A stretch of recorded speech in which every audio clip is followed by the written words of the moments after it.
अल्लाह ताला ने जो आयतें कुरान की नाजिल की हैं, जो हक बातें अल्लाह ताला ने नाजिल की हैं, उन आयतों को सुनकर क्या ईमान वालों के दिल अभी भी नहीं कांप रहे? पर हाथ रख के बताओ, आखिरी बार आपने कुरान कब बिल्लाहि मिनश शैतानिर रजीम, बिस्मिल्लाहिर रहमानिर रहीम,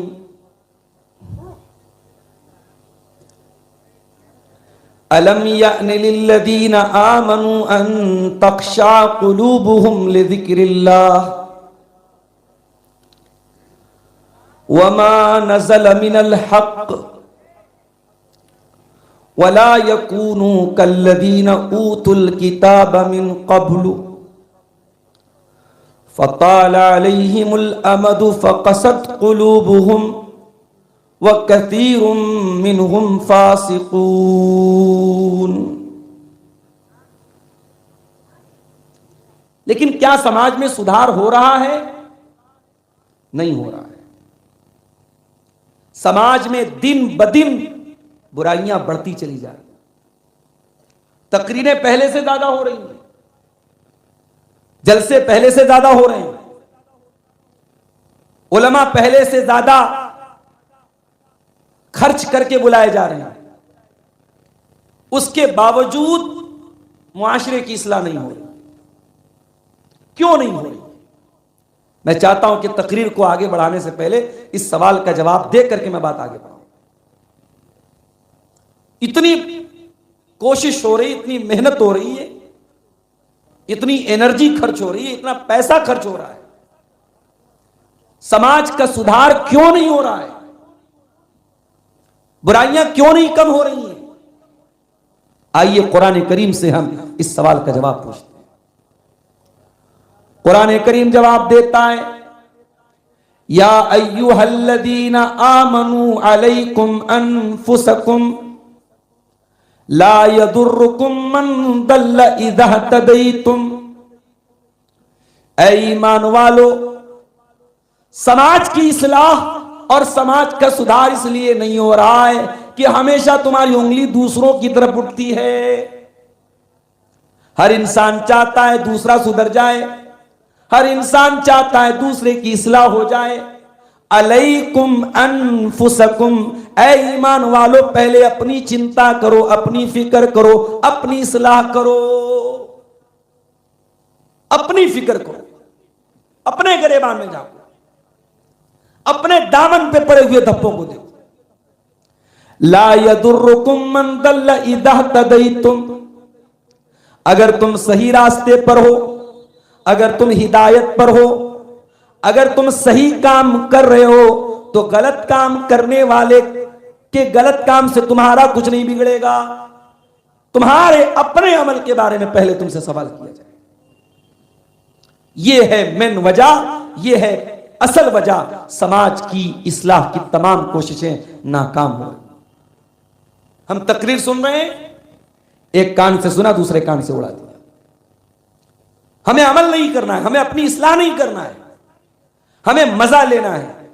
मौलाना ने दूसरों के बारे में क्या कहा, हम हमेशा दूसरों पर निशाना साधते हैं, हम अपने गिरेबान में झांकने की कोशिश नहीं करते। सहाबे किराम के अंदर यही चीज तो नहीं थी मेरे भाई। सहाबे किराम पहले अपनी फिक्र करते थे। एक सहाबी है, उनका नाम है हंजला रजी अल्लाह ताला। हंजला रजी अल्लाह ताला नो एक दिन घर से निकले, रास्ते में अबू बकर सिद्दीक मिले। कहा कि अय हंजला, क्या बात है, कहां जा रहे हो? कहा अल्लाह के नबी के पास जा रहा हूं। कहा कि हंजला क्या बात है, क्यों जा रहे हो? कहा अबू बकर सिद्दीक, मैं अल्लाह के नबी के पास एक सवाल करने जा रहा हूं।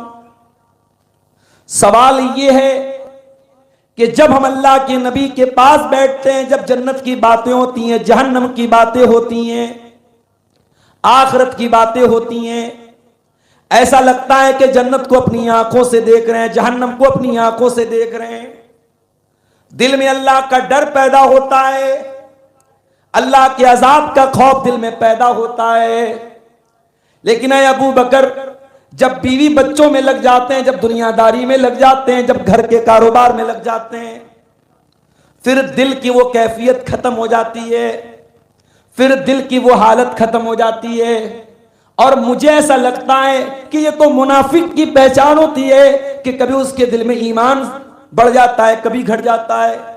ये तो मुनाफिक की पहचान है कि कभी बहुत अल्लाह से डरने की बात कर रहा है और कभी दिल में अल्लाह का कोई डर नहीं है। इसलिए अबू बकर सिद्दीक, मुझे डर पैदा हो गया कि कहीं मैं मुनाफिक तो नहीं हो गया। हजरत अबू बकर सिद्दीक ने कहा, हंज़ला, सवाल तो तुम्हारा जेन्युइन है, सवाल तो तुम्हारा सही है, ये तो हम भी महसूस करते हैं। चलो चल करके इसको अल्लाह के नबी से क्लियर कर लेते हैं। अब ये दोनों हस्तियां जनाब मुहम्मदुर रसूलुल्लाह सल्लल्लाहु अलैहि वसल्लम के पास आती हैं। हजरत हंज़ला कहते हैं, अल्लाह के नबी, ऐसा ऐसा मामला है और मुझे ऐसा लगता है कि मैं मुनाफिक हो गया हूं। नाफका हंज़ला, अल्लाह के नबी, हंज़ला तो मुनाफिक हो गया है। हजरत हंज़ला ने दूसरों पर फतवे नहीं लगाए, दूसरों को मुनाफिक नहीं कहा, अपने आप को कहा कि अल्लाह के नबी, मुझे ये डर हो रहा है, मुझे ये डाउट हो रहा है कि कहीं मैं मुनाफिक तो नहीं हो गया।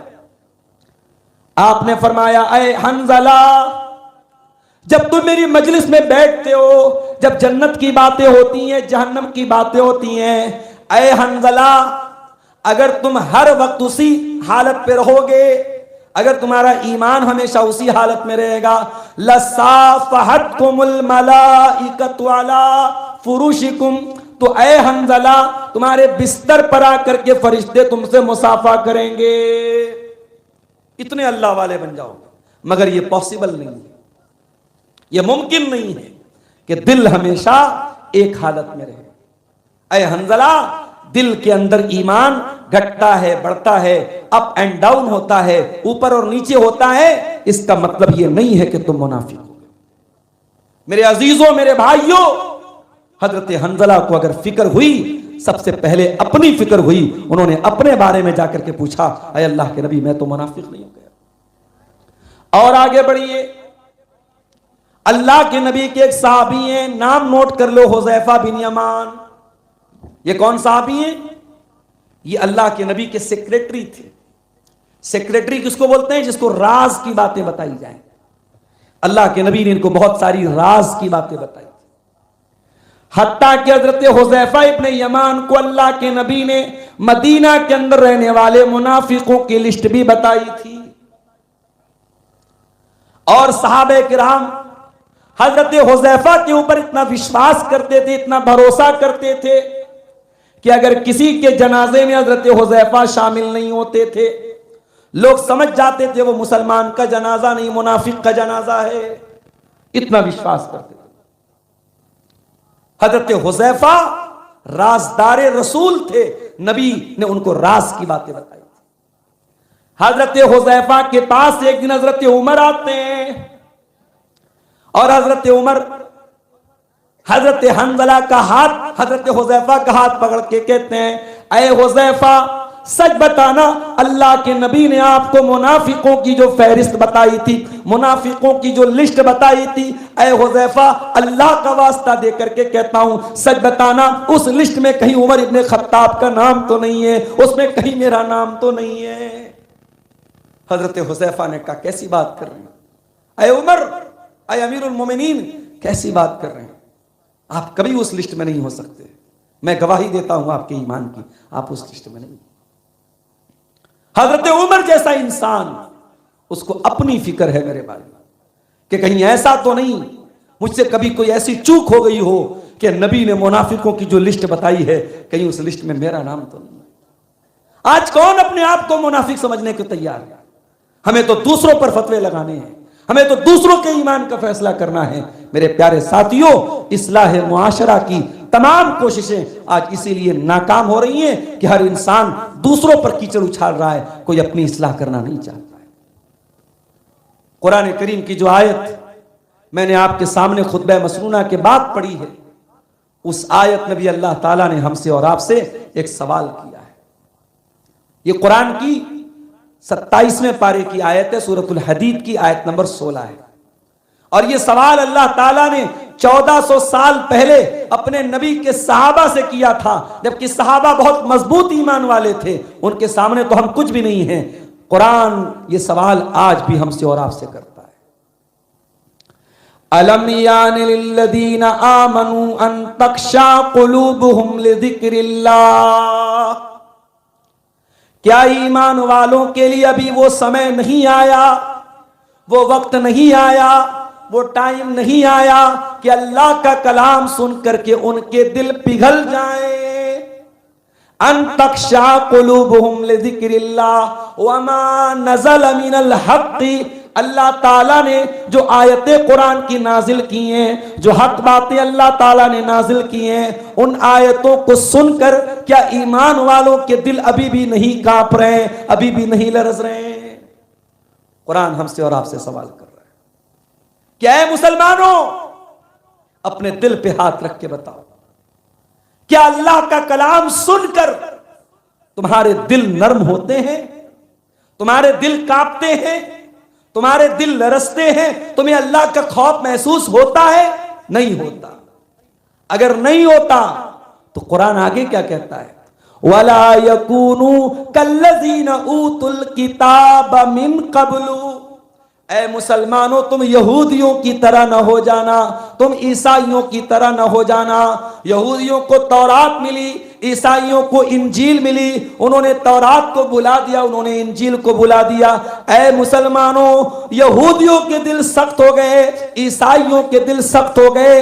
ऐ मुसलमानों, तुम्हारे दिल इतने कठोर न हो जाएं, इतने सख्त न हो जाएं, इतने टाइट न हो जाएं कि अल्लाह का कलाम सुन करके भी तुम्हारे दिल न पिघले।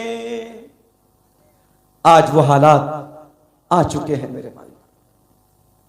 आज कुरान सुन करके भी लंबी लंबी तकरीरें, मगरिब बाद से प्रोग्राम शुरू होता है और फजर की अजान तक कभी कभी चलता है। इतनी तकरीरें, इतनी आयतें, और सुन करके हमारे दिल में कोई तब्दीली नहीं होती। इसका मतलब यह हुआ कि हमारा दिल बहुत कठोर हो चुका है। और दिल जब कठोर हो जाए, दिल जब सख्त हो जाए, तो माफ करना मेरे भाई, फिर दिल पर कुरान असर नहीं करता। क्यों? क्योंकि कुरान तो वो किताब है, लौ अंज़लना हादल कुरान अला जबलिन लरअयतहु खाशियम मुतसद्दिअम मिन खशियतिल्लाह। इस कुरान को अगर हमने किसी पहाड़ के ऊपर भी उतारा होता तो पहाड़ भी अल्लाह के खौफ से रेजा रेजा हो जाता, चकनाचूर हो जाता, टुकड़े टुकड़े हो जाता। पहाड़ भी कुरान के पावर को सहन न कर पाता। कुरान इतनी पावरफुल किताब है, इतनी पावरफुल किताब कुरान है।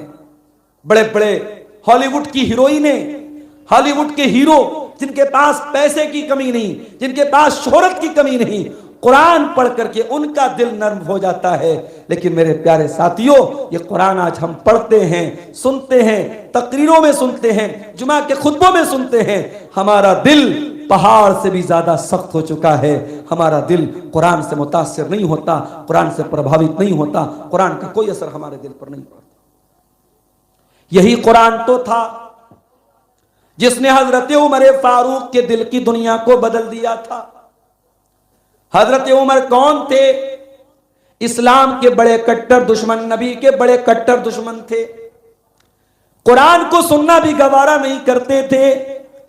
एक दिन हजरत उमर खाने काबा के पास से जा रहे थे। अल्लाह के प्यारे नबी खाने काबा के पास बैठ करके कुरान पढ़ रहे थे। कभी गौर करना मेरे भाइयों, अपने नौजवान साथियों से खास तौर से कहूंगा, जरा अपने दिल पर हाथ रख के बताओ, आखिरी बार आपने कुरान कब उठा के पढ़ा? शायद कुछ लोगों के मुंह से यह जवाब मिले कि रमजान में पढ़ा था, उसके बाद अभी नौबत नहीं आई। आखिरी बार व्हाट्सएप कब चेक किया? 5 मिनट पहले। आखिरी बार इंस्टाग्राम पे रील कब देखी? 5 मिनट पहले। आखिरी बार फेसबुक कब खोला? 2 मिनट पहले। यूट्यूब कितनी बार देखा? 50 बार देखा। जो दर्जा हमें कुरान को देना चाहिए था, वो दर्जा आज हमने मोबाइल और सोशल मीडिया को हम देख के बैठे हैं। मेरे भाई, हमारे नौजवानों के कानों में ईयरफोन लगा है, कुरान नहीं सुन रहे हैं। वो क्या सुन रहे हैं? भोजपुरी गाने सुन रहे हैं।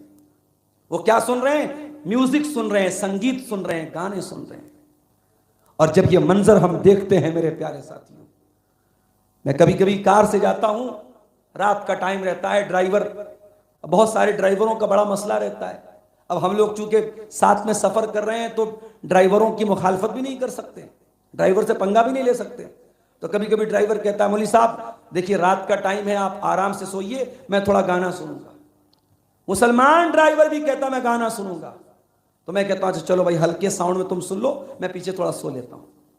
गाना सुन करके मुसलमान के दिल को सुकून मिल रहा है। मेरे भाई, तूने जाना ही नहीं कि सुकून किसको कहते हैं।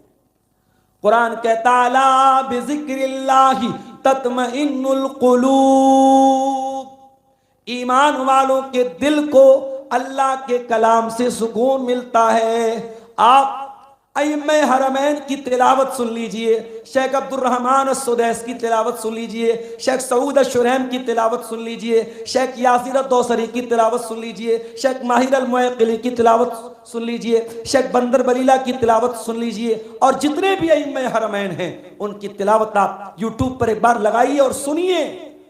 ईयरफोन लगा के सुनिए, एयरपॉड लगा के सुनिए मेरे भाइयों, आप अकेले में बैठ करके सुनिए, आपको ऐसा लगेगा कि कुरान आपके दिल पर असर कर रहा है।